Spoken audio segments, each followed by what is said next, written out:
So tell me, Tony, when did you get this diagnosis? Back in 2001. Do you feel like you're missing part of your brain? Not really, but I know I am. How do you think it affects you? What are the things that you have a hard time with? Well, I'm not that much of a social person for one, so.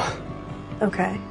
Tony is a 20-year-old man who has AGCC, a condition where you're born without the corpus callosum.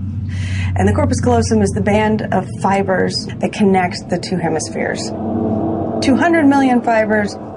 It's the largest single structure in the brain.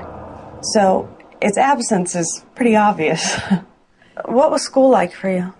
Technically, math was the hardest for me. I think it still is. Okay. Are movies confusing?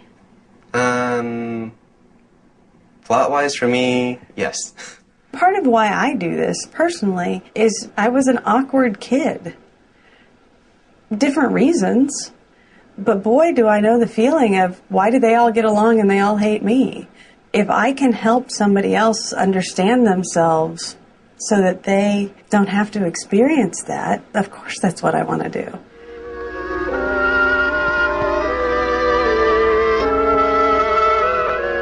The work on AGCC began essentially with Roger Sperry's work on the split brain. One puzzling aspect of the study is the fact that all our activities are controlled not by one brain, but by two interconnected half-brains.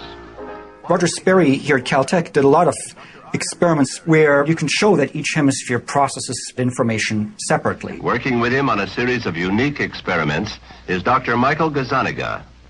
The brain, of course, is an enormously complex structure. In fact, it's kind of redundantly complex. We have two cerebral hemispheres. The brain is organized in two hemispheres, two halves, separated down the middle. And for most of us, there's a pretty classic organization of what parts of the brain handle what types of functions. The left hemisphere takes on functions of sequential analysis, spatial analysis, language. The right hemisphere is really the seat of more emotional aspects, happiness and sadness and disgust. If the corpus callosum is cut, is severed, then what results is a very interesting disconnect between the functions of the two hemispheres.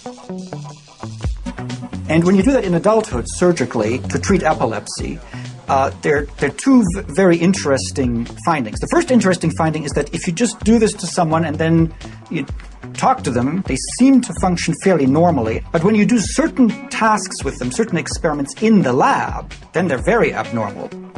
If you set it up such that information just goes to one side of the brain, so for instance, if I were manipulating this paper clip or something easily identifiable with my left hand, the idea is that the information goes to the right hemisphere of my brain that's responsible for representing the touch information about that object, and then it crosses over to the left hemisphere so that I can tell you about it. So if you section that, I can no longer tell you about it. My right hemisphere knows what this is, my left hemisphere does not, and the left hemisphere has speech in it, and therefore I'm unable to say what it is. So if your brain is developed normally, with the corpus callosum in place, and then we cut the corpus callosum, then it's organized so that these areas handle certain things and now they can't communicate with each other. The question in AGCC is, since the brain didn't have this big connection to begin with, how is it compensated?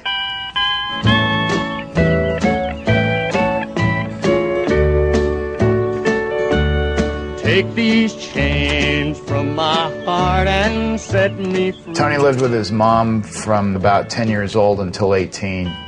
And we really didn't get a firm grasp on his condition until we got all the medical records when he moved out here at 18. You've grown cold and no longer Emotionally and everything, he just kind of was stagnant. And I think what he did was he disengaged. And food and the TV were his friend and the video games. And he wasn't involved in a lot. You know, in many ways now he's 20, but in many ways he's still like a 12-year-old. Take these chains from my heart and set me free. How about socially, like friends and... Friend-wise, I didn't have that very many, and I've kind of kept to myself a lot. Why didn't you reach out? I don't know. I honestly don't know. All right, so another complicated question. Have you ever had a girlfriend? No. Have you wanted to? Probably. Probably. What's the ultimate, constantly novel, constantly complex thing that we face in life? Social situations. How are you? Good. I need a bacon ranch on white, 12-inch.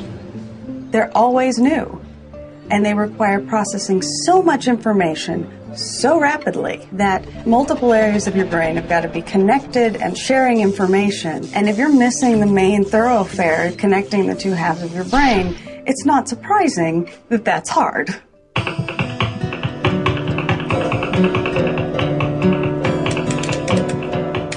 People with AGCC have difficulty reading the emotions of others. So using the Ekman faces was our first attempt at documenting that. A face is going to come up on the screen. It'll be up for about a second, and then there's a list of words that'll come up. And what I want you to do is tell me what emotion word goes with that face. Okay. The eye tracker is set up with little cameras that we focus in toward the eye of the subject so we can tell where they're looking. Angry. Surprised. Happy. Sad. As children, our corpus callosum is not completely developed. It becomes more functional, particularly around age 10, 11, 12. And if you think about what happens for kids around 10, 11, 12, everything is about social issues. Everything is about who said what about whom. Everything's about all that interaction. Where your typical kids are cruising along and your AGCC kids are cruising along fairly similarly, suddenly the corpus callosum start to develop of those typical kids. Their social processing and problem solving and abstract thinking skyrockets very quickly, and our kids don't. Sometimes it's hard for me to pick up or understand certain people's emotions. Sometimes, if I do guess, I am right, and sometimes I'm not. Angry.